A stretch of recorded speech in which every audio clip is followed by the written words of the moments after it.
And August 1st is when Trump's new import tariffs kicked in. And for millions of Americans, that means paying more for daily essentials. From t-shirts to tomatoes, coffee to construction, the impact is widespread. So which products are getting costlier and why? Let's take a look. Trump's new trade strategy targets supply chains from Asia, Latin America and Europe. Consumers are already feeling this pinch in stores, at cafes, even at petrol pumps. And as per a study by Yale's Budget Lab, retail giants like Walmart and Target have begun passing the costs on to the consumers. All right, let's talk about apparels first. Most clothing sold in the US comes from China, Vietnam or Bangladesh. Yale economists are now saying that prices could jump up to 37% short term. And next comes your morning coffee, a staple in every household.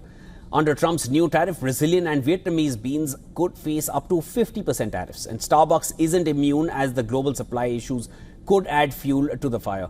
Reuters reports even small cafes may hike prices in US.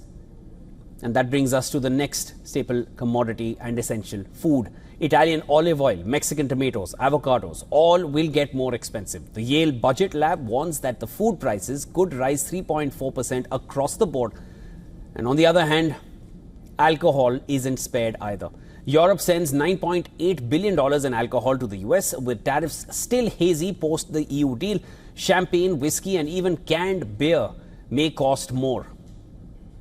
What about cars and homes?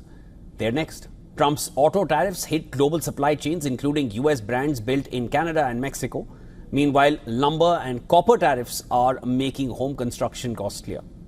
The National Association of Home Builders warns that the consumers will end up paying for the tariffs in the form of higher home prices. And while oil was largely exempt, Canadian crude now faces a 10% tariff, with 61% of US crude imports coming from Canada. Fuel prices could tick higher if Ottawa retaliates.